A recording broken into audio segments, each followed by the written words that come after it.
Thank you for joining me, Dr. Wong, and have more knowledge about the COVID-19, because I'm sure right now everybody's very, everything's so scattered. The news is saying one thing, people are saying another, social media is saying something else. Yes.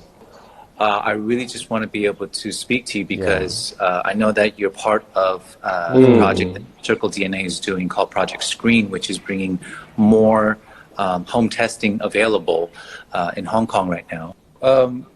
Okay, so one of the questions is, what is the difference between COVID-19 and SARS or the flu at the moment right now? I mean, we know that it's... Yeah.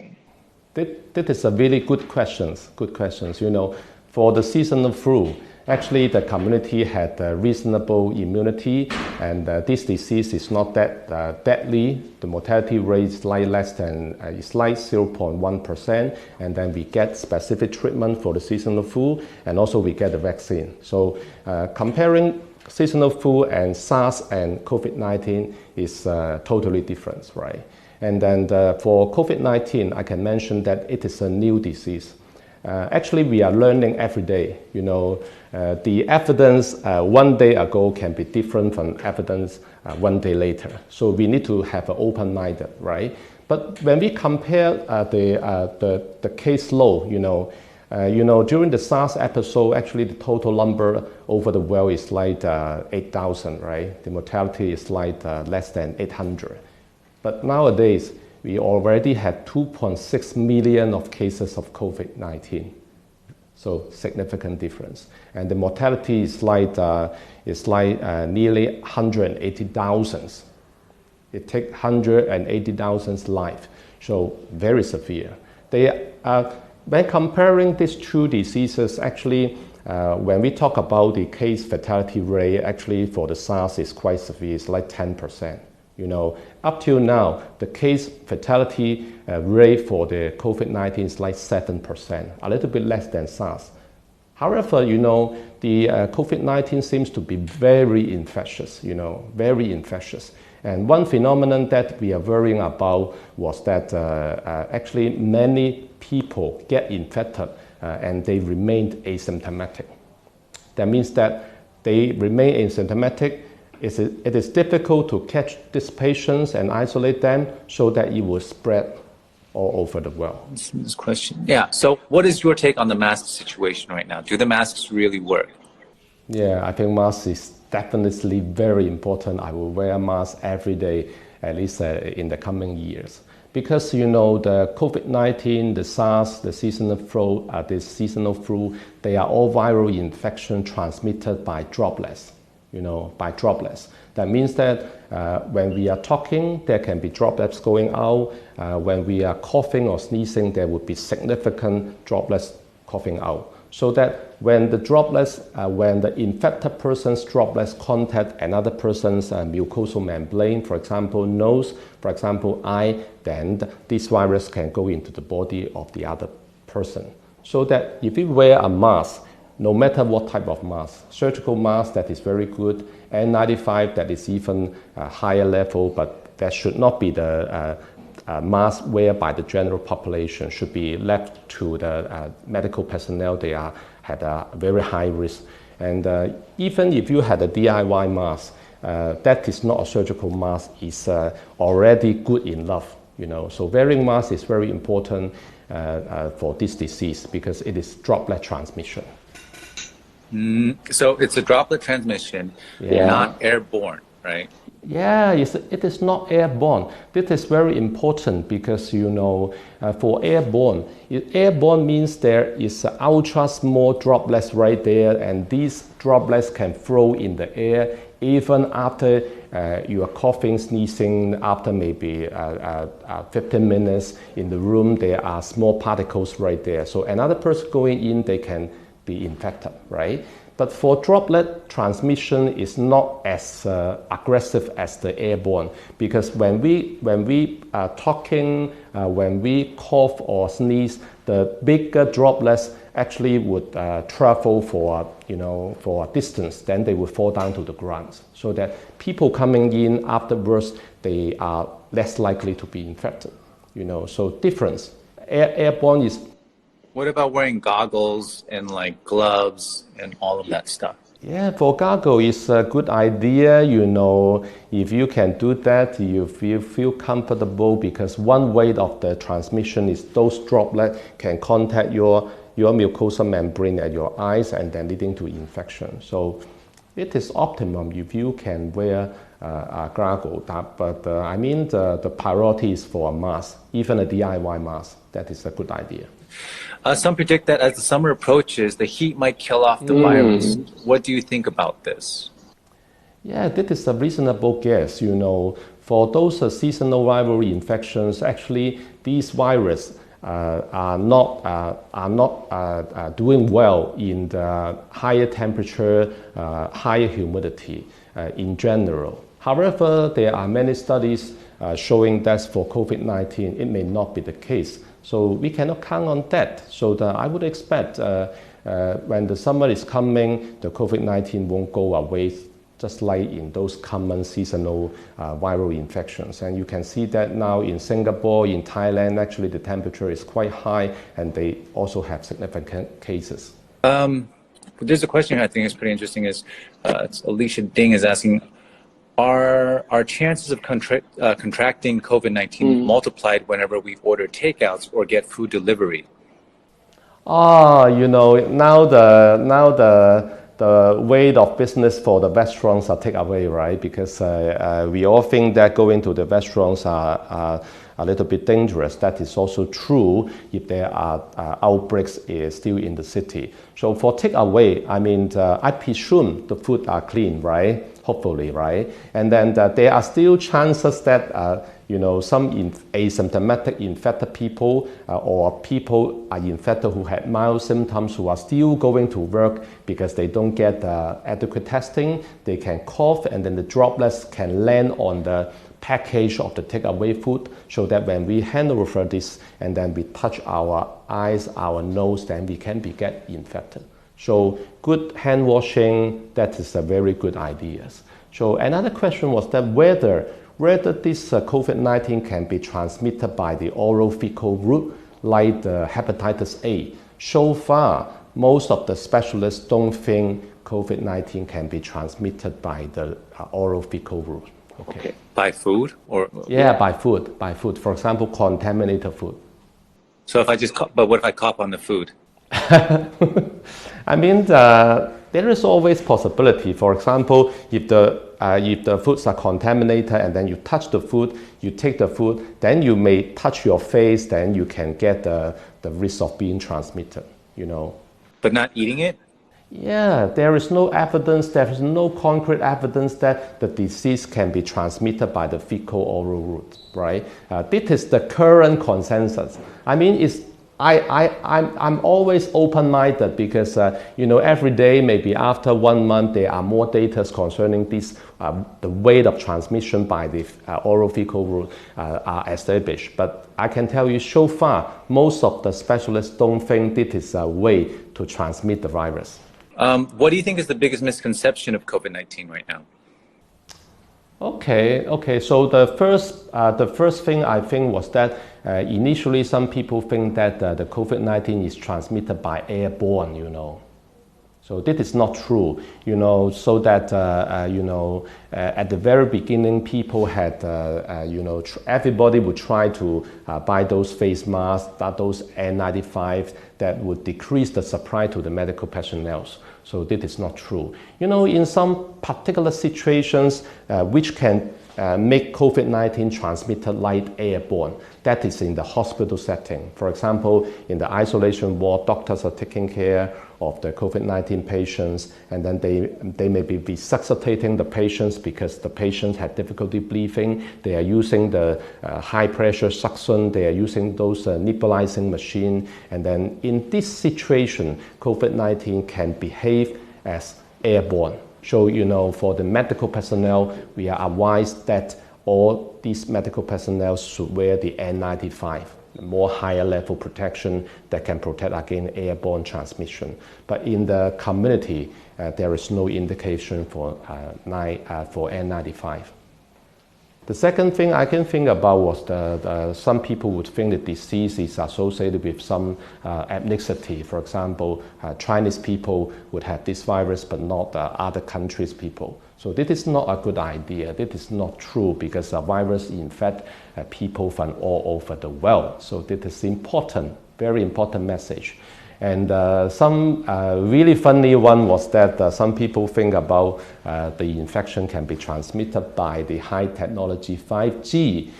That is really funny. Some people are burning up the 5G stations. I don't know. I might be a skeptic on that. No, I'm just kidding. Yeah. It's interesting where everybody's taking this. But I kind of want to touch base on the airborne again real quick in the sense of if I'm coughing,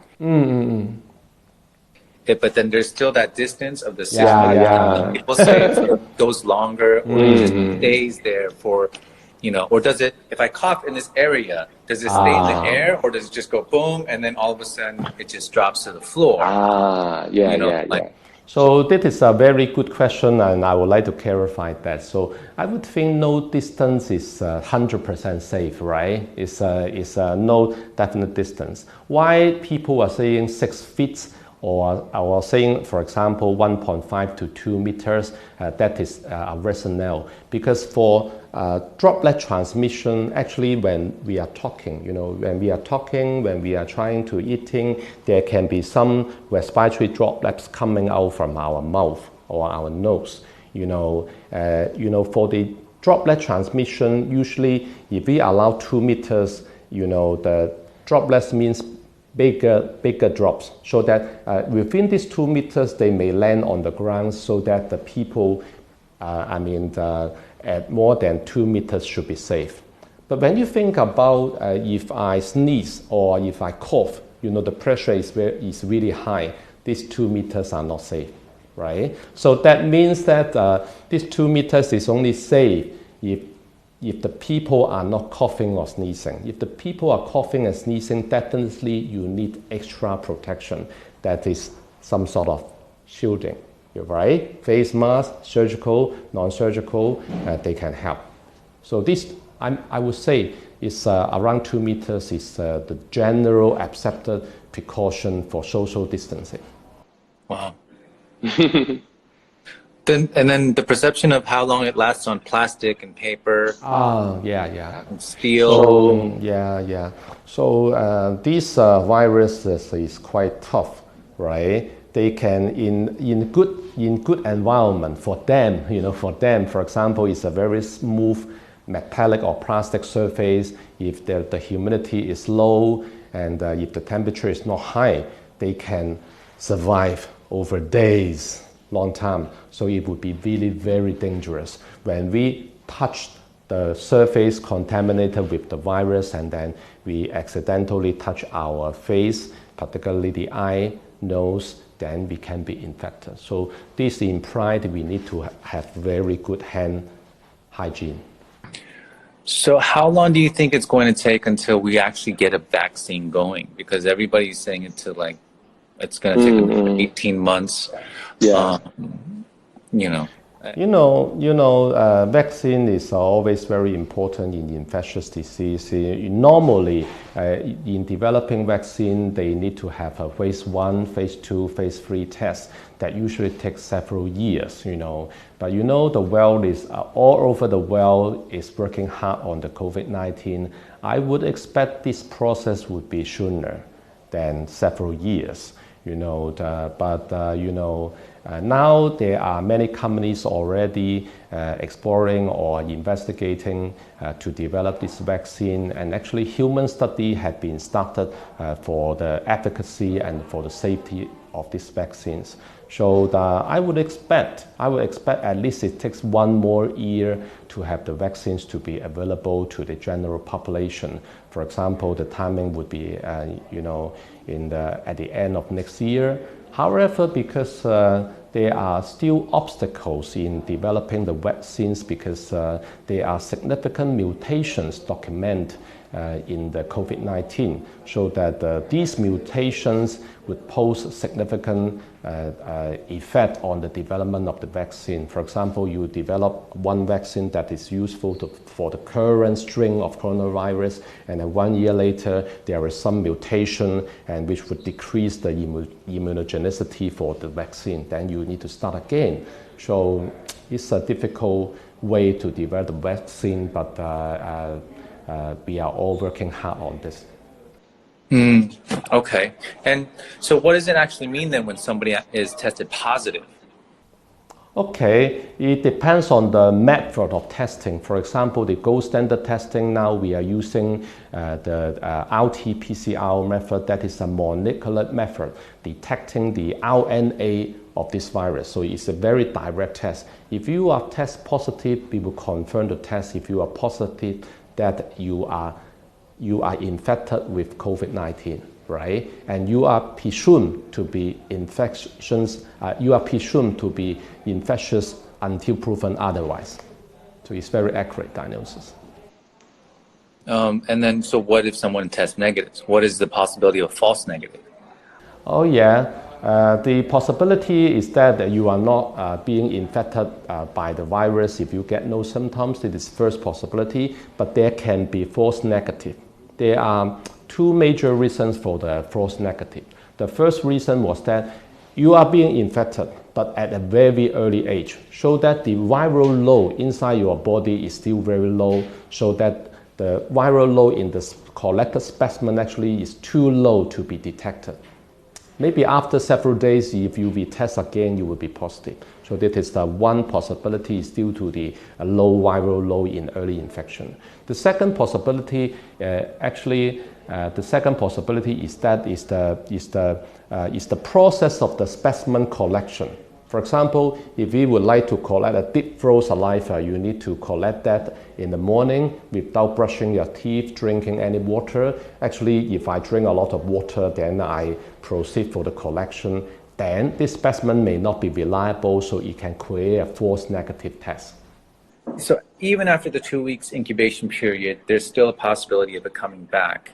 Or even if you heal during, if your body regenerates and your immune system beats it, but then you're still a possibility to infect other people as well. So what I'm going to say was that in general, if the patient is infected with COVID-19, actually some form of immunity would develop, so that there would be some protection for this patient to get the COVID-19 against. But you know, because this is a new viral infection, we are not sure the level of the protection, whether it is 100%, 80%, so it is not sure, right? And then we are also not sure about the duration of the protection. For example, if there is an immunity, it can last for maybe several months or several years. We don't have any data. So that it's not a good idea to presume if a patient recovers from COVID-19, they are resistant to COVID-19. It's not a good idea to presume this, right? Right. It's like if I get the flu this year and I'm okay, but next year I get the flu again. And yeah, definitely. And taking into consideration of many new mutations of this virus is very clever, you know. We cannot presume if we are being infected once, then we are resistant to the COVID-19 or coronavirus. We are Superman, we do not need to wear masks, we do not need to wash your hands. That is not a good idea. Yeah, it seems like it's going to be a while until all of this clears, like, you know, for us to really go back to not wearing masks and all of that. It's pretty effed up. So ultimately, right now, we were just talking about how, you know, we've had a lot of questions about the COVID-19 and you know, it goes on and back and forth, but at the end of the day, right now, it just seems like the most important thing for everybody to do is to, of course, keep their immune system up and stay healthy, have proper hygiene, you know, social distancing and all of that stuff. But one thing that's really important is the COVID-19 test. And I just wanted to talk to you more about that, because I know right now we're developing a program, initiative to actually inject more testings into the home environment. Is that correct? Yes. Firstly, Van, so I just want to say, very appreciative. I've been looking at the engagement just on IG now. There's so many great engagement from people, thanking you yourself, and certainly appreciate you spreading this to the community, because I think there is a lot of misconception in the community, right? And certainly, as you mentioned, for Circle DNA, and certainly Van's been an early supporter from day one in terms of utilizing your influence to spread the word about the value of prevention, right? So I think that's key. So super excited. As I told you last week, we launched Project Screen in Hong Kong as a duty of responsibility. We felt we were one of the only companies in Hong Kong that actually could do this in the private sector, which was basically increase the accessibility of testing. So we did it as a nonprofit initiative. So individuals can basically order online, get their test kit in the next day, receive the test kit back to our laboratory. In 24 hours, you get your test results back. Because the challenge is around the world, lack of testing. Or even if there is testing, how do you make it easy? So that's the goal that we wanted to provide here to the community here in Hong Kong. We also worked with 8 other companies to do this. Prudential, HPA Social, Exelon, NGOs such as Tonghua Group, hospitals. So certainly it's been a great response thus far. That's really, really cool, man. I'm really excited to hear that. So the test kits, when they come, is it just like the DNA test kits where it's just the swab, or does it go more, like the other ones where they take the tube down the nose and all that stuff? Like how? Yeah, so I will show you how it actually works. So what we wanted to do is develop something that was quite easy and accurate, right? I think a lot of times when you do have the nose swabs, it's actually quite painful. And people actually... It's not a pleasant experience. Even when you do the throat swab, it's also quite difficult because you may not be able to get the right method. So what we developed actually, we made it actually a deep throat saliva sample, correct? So basically in the morning when you wake up, this is where you actually get the sputum from the deep throat. So it's actually easy and also less infectious as well. Right? So certainly we made the whole protocol very easy. Wow. So. And then that right now, when is that actually going to be available to the people in Hong Kong at the moment? So we started offering this last Wednesday. So certainly we've already been shipping the kits out. Individuals love it. Employers are actually joining up as well, right? So companies, for example, just last night we just confirmed Deliveroo will be testing the riders for COVID-19 testing, because certainly they want to protect their riders, and the riders want to make sure they're protecting the consumers and certainly with their families, right? We're also working with NGOs such as Tonghua Group, in which we had a separate donation in which they're providing 500 test kits to medical workers. And then so that's great. And Prudential is also subsidizing $300 HKD for any healthcare worker and their families in Hong Kong. So the price of our tests, if you're a healthcare worker or family, is basically around 90 USD. And then certainly if you're individual-wise, it's 125 USD. So there's zero profits. We're just doing this as a sense of responsibility to help the community tackle COVID-19. That's awesome, man. Now, I know right now it's only for Hong Kong, but is there a possibility where you guys can expand, and do you see that expansion happening? What type of time frame? Yeah, so right now we are quite focused on right now we are quite focused on Hong Kong and basically helping the community, given that our laboratory is here, the headquarters is here. So certainly in time we'll look in terms of expanding possibly to other countries.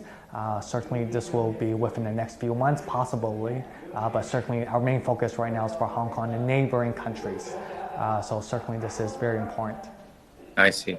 So right now, well, would you guys, if there was like a possibility of like, if I ordered X amount, right? I'm not saying for just like me and my family, or whatever, but like if I ordered X amount and shipped it to like the frontliners, would you guys be able to do something like that? I'm just curious as but then it would take a while because they would have to mail it back to you guys.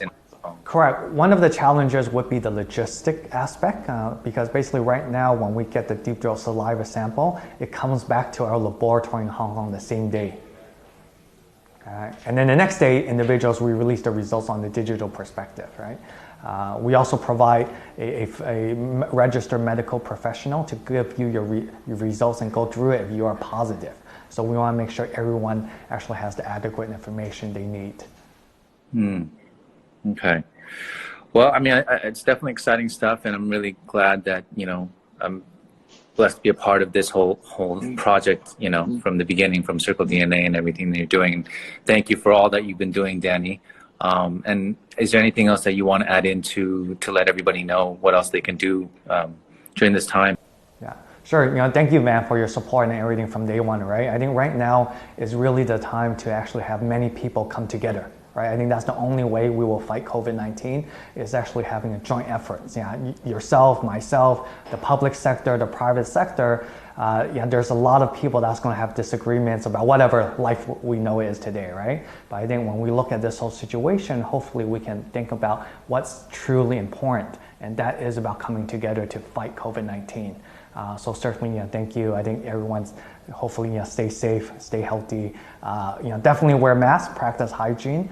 Certainly, I think we're been able to do that quite effectively here in Hong Kong, and etc. And certainly, again, thanks so much for the support. I think the more we spread about this, about fighting it together, is the thing that will ultimately win.